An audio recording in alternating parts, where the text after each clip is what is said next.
बात है द्वापर युग की। द्वापर युग में जब भगवान श्री हरि श्री विष्णु ने श्री कृष्ण के रूप में अवतार लिया तो यह उनका मानव रूप था। सृष्टि के नियम के मुताबिक हर मानव की तरह इस रूप की मृत्यु भी निश्चित थी। भगवान श्री कृष्ण ने महाभारत युद्ध के 36 साल बाद अपना देह त्याग दिया। जब पांडवों ने उनका अंतिम संस्कार किया तो श्री कृष्ण का पूरा शरीर तो अग्नि में समा गया, लेकिन उनका हृदय धड़क ही रहा था। ब्रह्मा के हृदय को अग्नि जला नहीं पाई। इस दृश्य को देखने के बाद पांडव अचंभित रह गए।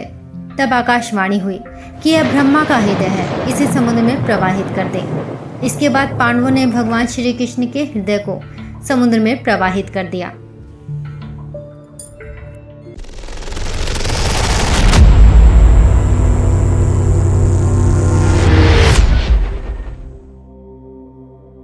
मंदिर का सबसे पहला प्रमाण महाभारत के वन पर्व में मिलता है। कहा जाता है कि सबसे पहले सबर आदिवासी विश्ववसु ने नीलमाधव के रूप में इनकी पूजा की थी। आज भी पुरी के मंदिरों में कई सेवक हैं जिन्हें दैत्यापति के नाम से जाना जाता है। राजा इंद्रदुम्न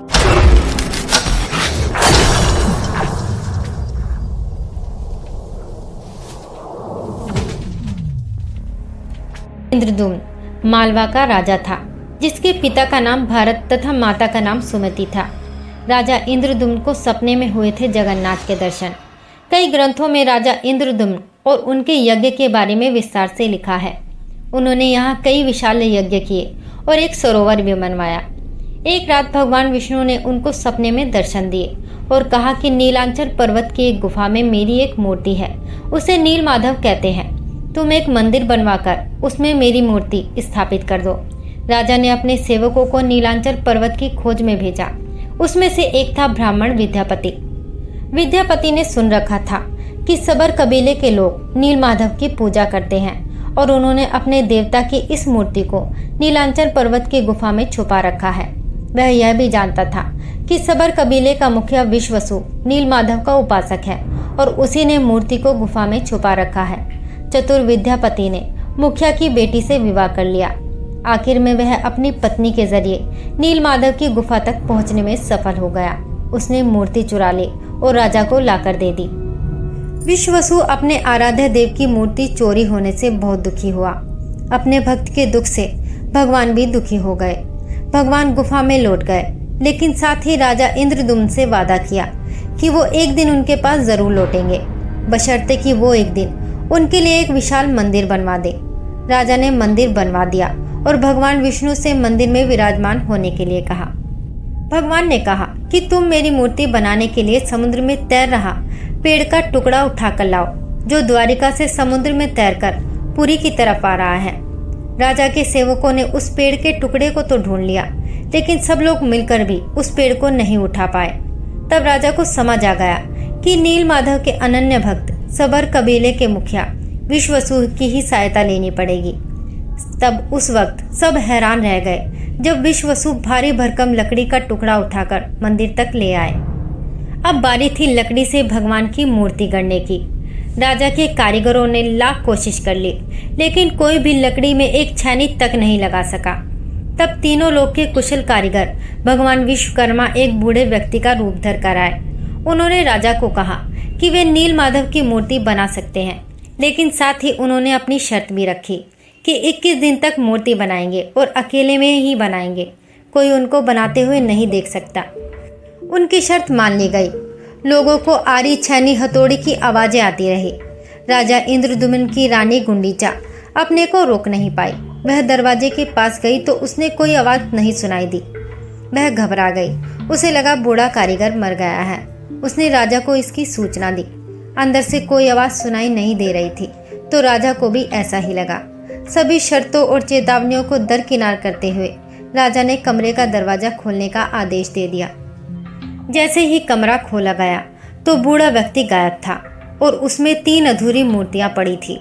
भगवान नीलमाधव और उनके भाई के छोटे छोटे हाथ बने थे, लेकिन उनके टांगे नहीं, जबकि सुभद्रा के हाथ पांव बनाए ही नहीं गए थे।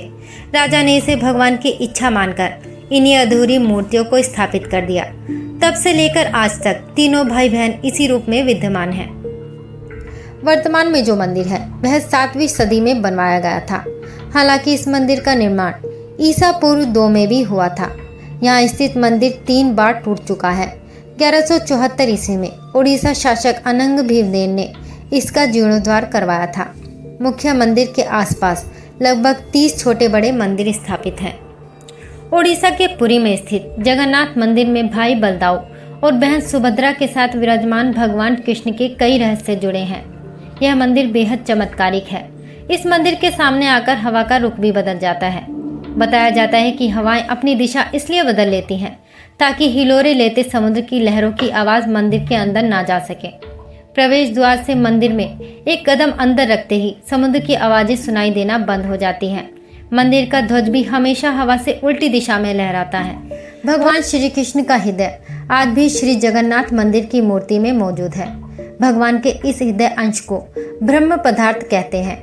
भगवान श्री जगन्नाथ की मूर्ति का निर्माण नीम की लकड़ी से किया जाता है और हर 12 साल बाद जब भगवान जगन्नाथ जी की मूर्ति बदली जाती है तो इस ब्रह्म पदार्थ को पुरानी मूर्ति से निकालकर नई मूर्ति में रखा जाता है।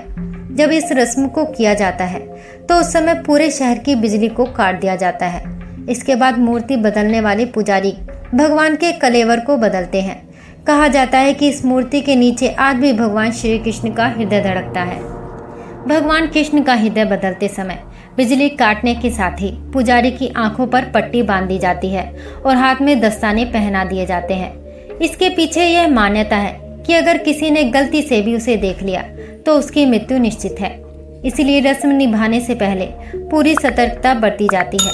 मूर्ति बदलने वाले पुजारी कहते हैं कि जब भी यह प्रक्रिया की जाती है तो उस समय ऐसा एहसास होता है जैसे कलेवर के अंदर खरगोश फुदक रहा हो। तो ये था जगन्नाथ मंदिर, जो आज भी अपने रहस्यों के लिए मशहूर है। मैंने इसके रहस्यों के बारे में एक वीडियो भी बनाई है जिसका लिंक डिस्क्रिप्शन बॉक्स में है। अगर आप चाहें तो जाकर देख सकते हैं। इसी तरह की जानकारियों से जुड़ा रहने के लिए चैनल को सब्सक्राइब करें। वीडियो अच्छी लगे तो लाइक ज़रूर करें। अब हम मिलते हैं ऐसे ही किसी रहस्य के साथ और जानते हैं पीछे का सच। तब तक अपना ख्याल रखें। जय श्री कृष्ण।